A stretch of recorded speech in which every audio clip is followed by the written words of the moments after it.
Hey friends, thanks for joining us for this virtual Drum Corps International Hall of Fame induction, 2021 style. Boy, are we going to party in 2022 for DCI's 50th when we can all get together in Indy once again. We had a very strong field of nominees this year. Very impressive considering it was a non-season. 2 made it through the process to become newest members of the Drum Corps International Hall of Fame. First of all, we have scribe Michael Boo. If anyone has earned the right to become the historian of all things Drum Corps International, it is Mike Boo. He put our history into words, literally thousands upon thousands of words. For that written record, we are very grateful. And now Mike Boo's name shall live on permanently as part of the Drum Corps International Hall of Fame. As you probably know, Mike passed away early last year due to cancer. It was a sudden diagnosis, a very fast-moving cancer, and we lost him way too early in his 60s. Dennis DeLucia was one of those who placed Mike's name in nomination for the Hall of Fame, and I asked our buddy Dennis to do the honors here as we induct Mike Boo into the Hall of Fame tonight. You know, Steve, it's such a beautiful activity that we've participated in, this drum corps thing. And one of the benefits, we've gotten to meet people that we never would have met in our lives without our collective involvement in drum corps. Also, we made lifelong friends out of the activity. Michael Boo was that for me, a gentle giant, a man of enormous vocabulary, enormous skill in writing sentences and making paragraphs and stories out of them. He's just a brilliant writer and a very intelligent human being. Mike marched in the Cavaliers from 75 to 77, playing French horn and then marching marimba, if you remember that beauty.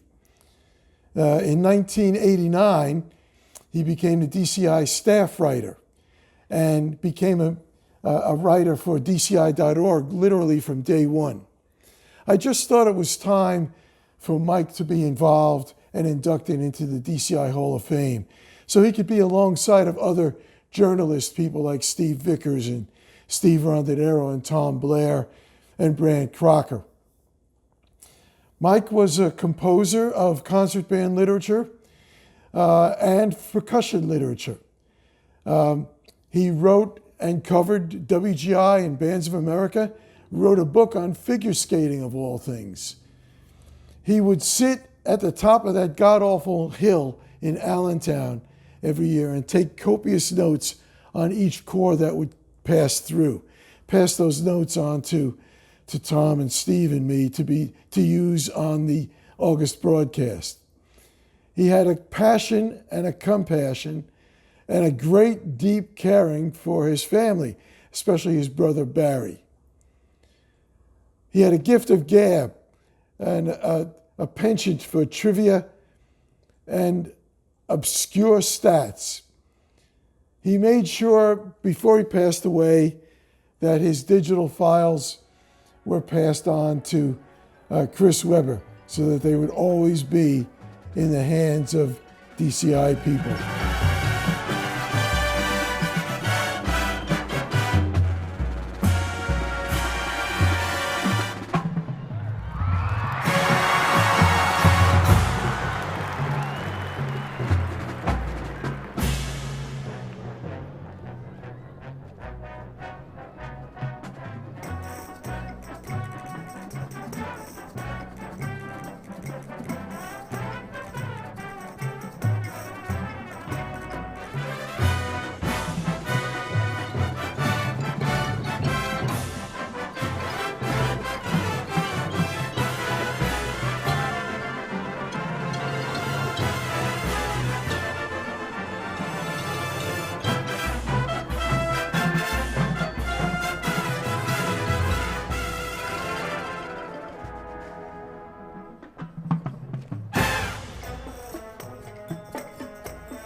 Thanks, Dennis. I know Mike would be very honored by those words and would be very honored to be joining us in the Drum Corps International Hall of Fame.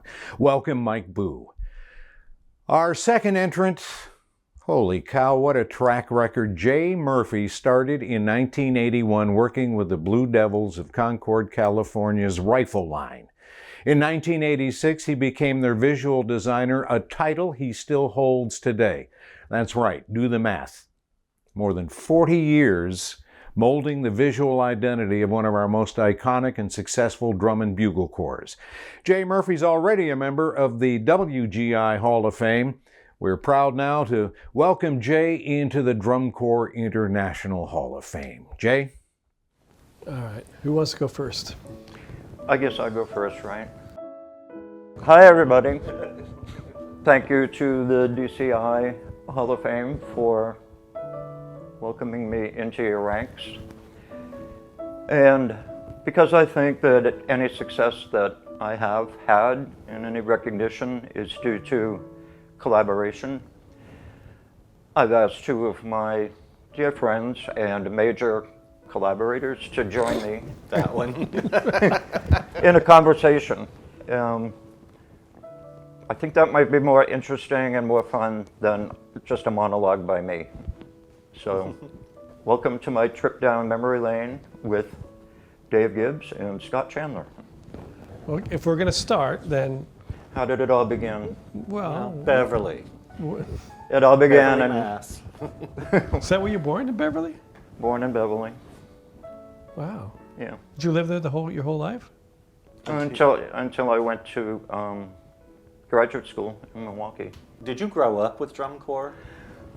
Yeah, I have my older brother, Kevin, and my three sisters, Claire, Carol, and Kathy, to thank for leading me into this. Did that make you join drum corps? Yeah.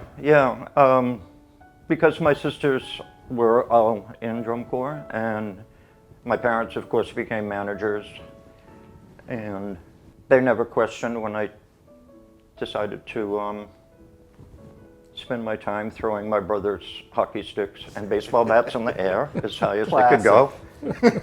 Classic story.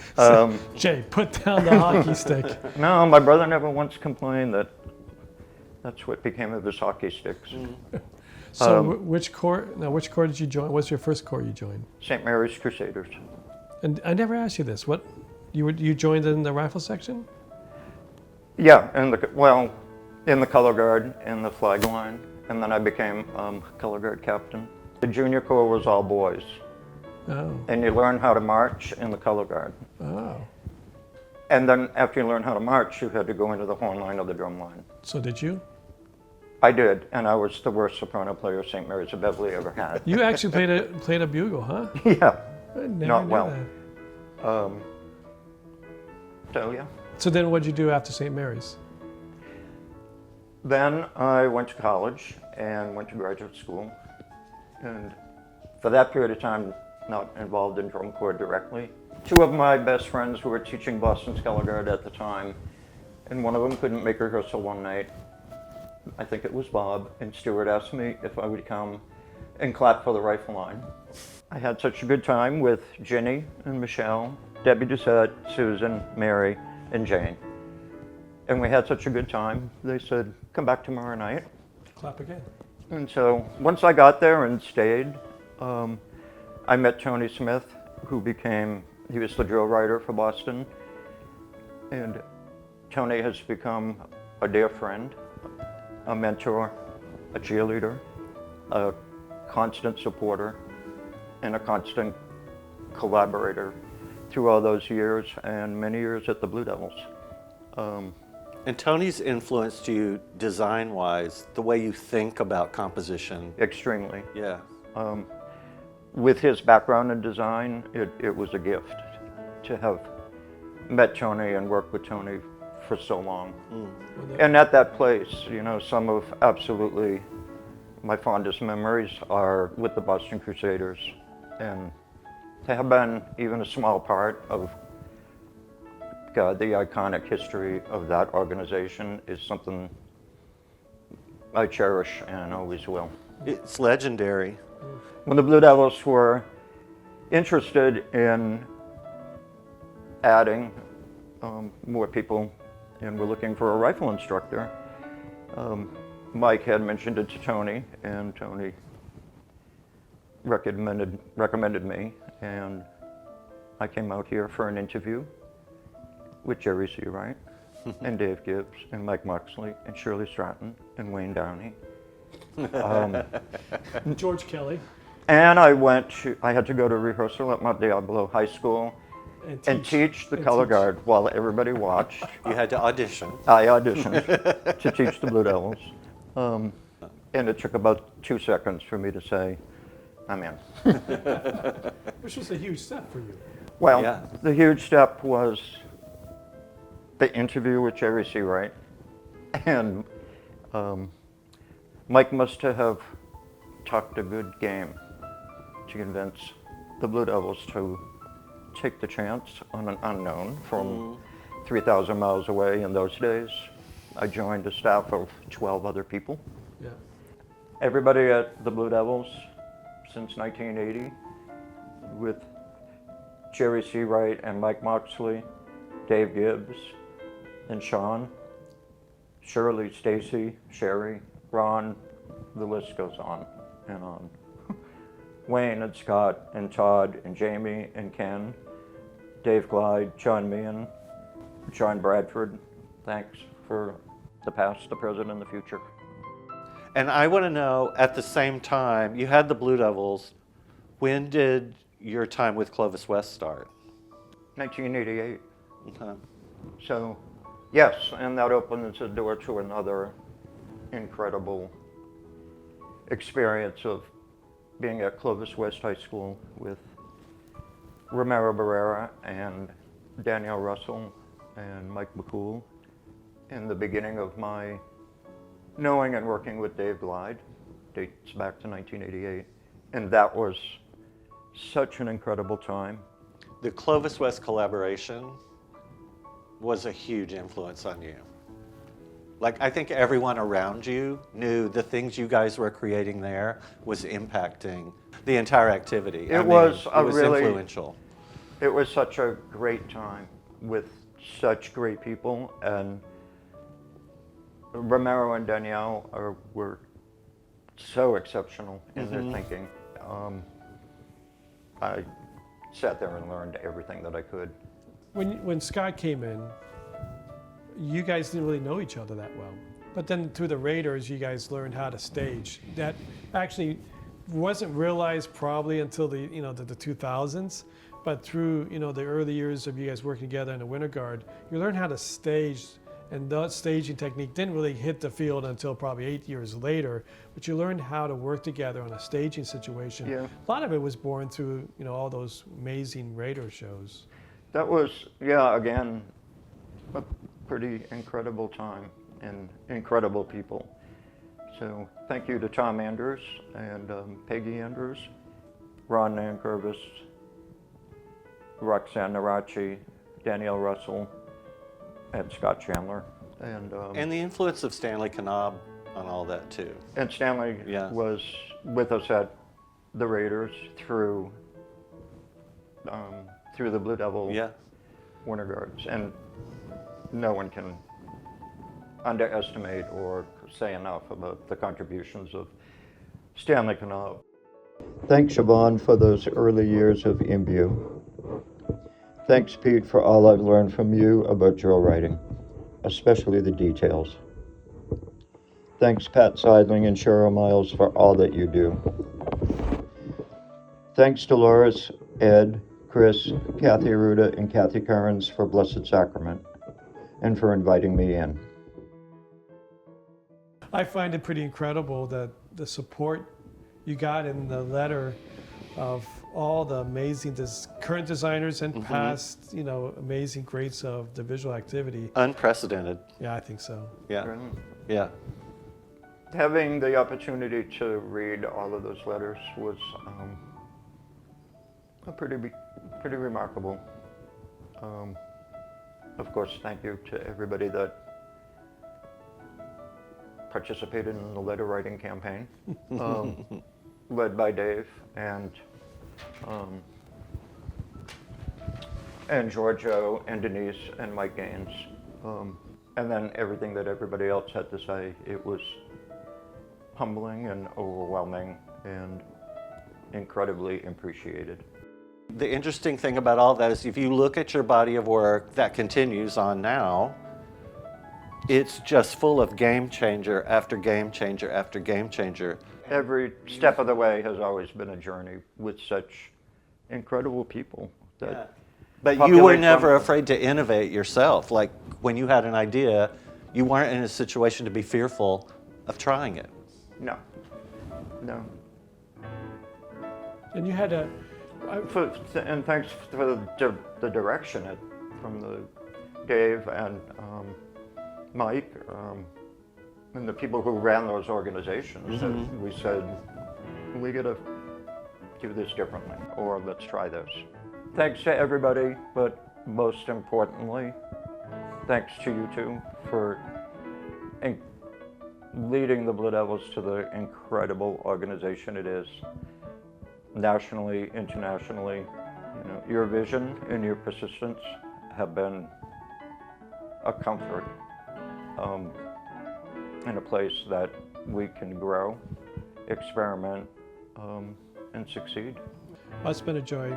You know, it's fondest memories is to be with you guys, and more importantly, just watch how you guys create. Be able to watch the productions come to life on the field and watch the members have an experience of a lifetime.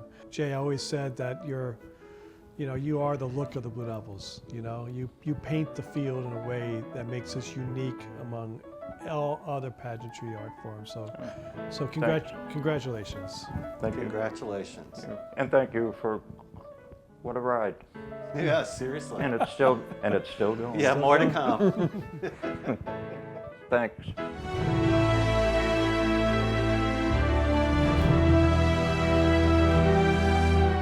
My dear friends and esteemed colleagues of the DCI Hall of Fame, I hope you will forgive my casual attire.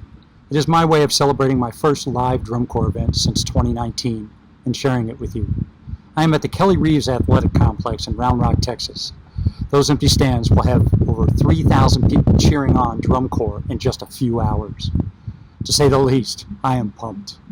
As we approach the threshold of Drum Corps International's 50th anniversary, we find ourselves in the midst of a unique feeling of relief with a sense of improbability yet lingering. Will the Corps survive? Will DCI survive as an entity? For that matter, will the Drum Corps experience survive?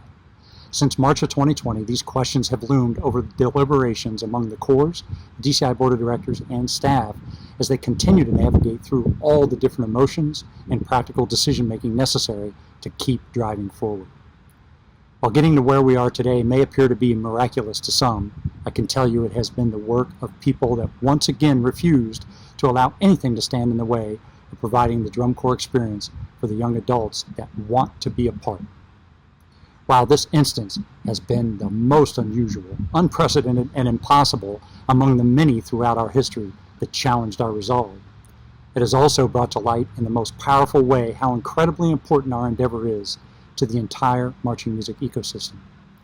An experience and a realization that has humbled us all to our very basic core. Out of all this is coming an enlightenment among great people in this activity, new as well as longtime leaders, that will no doubt set the next half a century of our beloved activity up for even more positive and dynamic role in our society. Sure, I, along with several of my colleagues, could go on for days as to how this negative thing happened and how awful this thing was, and dwell on the people predicting the demise of our great activity. Instead, we choose to look forward, knowing we have exhaustive work ahead, but that we have been given and earned the privilege to keep marching on. We are counting our blessings that we get to keep doing this thing we do. We are learning from what we are experiencing and from our failures. We will make adjustments and get back on the field, and we will do it again, only better. It is not just the incredible resilience that corps have shown individually and collectively that we are celebrating in 2021. It is the awesome power of the performance, not just the perfect performance, but the will to perform, to please an audience, and why it is that which defines the drum corps experience above all else, if there has ever been any doubt. Whether you participate with us from home, through live streaming, or as a part of the live audience, I can guarantee that you will be touched by these amazing performers. That is what we are celebrating. It is with much gratitude that I acknowledge the body of work produced by all the members of the DCI Hall of Fame and many more that contributed to our ability as an activity to persist these last 18 months. Tonight we celebrate the class of 2021. Congratulations, Jay Murphy. You have been an inspiration to all of marching music through your work, but even more so through your humility and passion for ensuring the drum corps experience is the best it can be for the young adults you serve. And Mike Boo, I know you hear me. Gosh, we miss you, and we honor your contribution and passion. So many through our 49 years have tried to write about the activity as you did, but never have they reached your level. I can only imagine how much you are pestering all of DCI's angels for that quote you seek. We're forever grateful to have spent some time with you on this planet. Over the next few days, we will be closing the 2021 DCI Celebration Tour with some outstanding performances. The Corps boards, CEOs, administrations, volunteers, and the amazing designers and educators serve the performers with an exceptional experience. My special thanks to the health and wellness professionals that have guided the Corps and DCI every step of the way. To the performers, we're humbled by your resolve and commitment to the pursuit of the ultimate drum corps performance. We look forward to cheering you on these next few days in our way of saying thank you for sharing a small part of your life with this great activity. Keep being safe and keep being great. Thank you. And now, as we always do, when in person, we'll do it virtually. We raise a glass to toast our newest members of the Drum Corps International Hall of Fame, Mike Boo and Jay Murphy. Congratulations and welcome. Hi, it's Marie. Congratulations to the class of 2021. Well done. Hi, David Gibbs, class of 2002. Not really that old. I would like to add my congratulations to Jay Murphy, a great friend, a humble, brilliant man, a gentleman that's changed the face of the visual activity forever. Well-deserved induction into DCI Hall of Fame. To Michael Boo, how happy I am that he's going to be placed among the greats forever. And how important it is for the activity that we celebrate his unconditional passion he had for all of us, each one of us, for groups and for the activity. Congratulations. My toast to both of you. I want to now, at this point, toast Jay Murphy. Congratulations, Jay. And say to my dear friend, Michael Boo, I admire Mike. I miss him. Rest in peace, my friend. Hey guys, this is Tony. I just would like to congratulate the class of 2021. As a new member myself last year, it's quite an honor to be part of this. Hey, it's the Dohertys sending big congratulations and best wishes to Jay Murphy. Well done. Paul Leteau, class of 1999. To the class of 2021, congratulations. Welcome aboard. Congratulations to Michael Boo, whose talent and skill as a writer evolved to a place that truly expressed his love for drum corps. And congratulations to Jay Murphy, whose artistry, innovation, and creativity have left an iconic impact on the marching arts activity. Cheers. Greetings everyone, John Meehan, DCI Hall of Fame Class 2019. A huge congratulations to my friend Jay Murphy on his well-deserved and long-awaited induction this year, and posthumously to Mr. Michael Boo, who did so much for our activity. Cheers, and congratulations again. Hello friends, I'm John Phillips, DCI Hall of Fame Class of 2015, and I'm joining you today to honor our two candidates for the 2021 Hall of Fame, Jay Murphy and Michael Boo. Congratulations to you both. Jay, this is a long overdue recognition for your fabulous leadership in the design elements of our activity, and you are the envy of the entire design world. So thank you so much for all you've given back to us. And Michael Boo, sadly you left us too soon. I know that you'll be looking down on Lucas Oil Stadium later this summer in August at the DCI 2021 celebration. I'd like to toast you both and raise a glass in honor of our two candidates for the 2021 DCI Hall of Fame. Jay and Michael, congratulations. Hi, this is Ken Turner, and I'd like to offer my sincere congratulations to Jay Murphy and Michael Boo on their induction into the DCI Hall of Fame. Thanks for your very significant contributions to the state of the art of our activity over many years of outstanding work. Congratulations, and here's to your well-deserved recognition. Hi, my name is Todd Ryan, and I'd like to give a toast to Jay Murphy. Jay and I have been working together for over 25 years. So here's Jay. Congratulations. I love you like a brother. How do you drink this stuff? Hi there. Let's celebrate our two inductees to the Hall of Fame. Michael Boo left us too early. Always inquisitive, always informative, always a gentleman. He was a man of many talents. Thank you for what you gave us during your lifetime, Michael. Jay Murphy has been a giant in our activity for decades. We can only offer simple thanks for what you, Jay, have contributed to the creative growth in programming. Your work speaks and sings, and your efforts have been an example for all who watch. Welcome to both Michael and Jay. Frank and Shirley Doherty saluting Michael Boo, the Herodotus of drum corps. Thanks for joining us and for toasting our newest members. As we approach Drum Corps International's 50th anniversary in 2022, we'll be looking to some of you Hall of Famers to tell some of your stories, impart your knowledge, celebrate our history. So be on the lookout for some emails or phone calls as we try to get everyone involved with the Hall of Fame and celebrate the 50th anniversary of Drum Corps International. Thanks again for joining us. Here's to getting together in 2022 for real and in person. Stay well, everybody.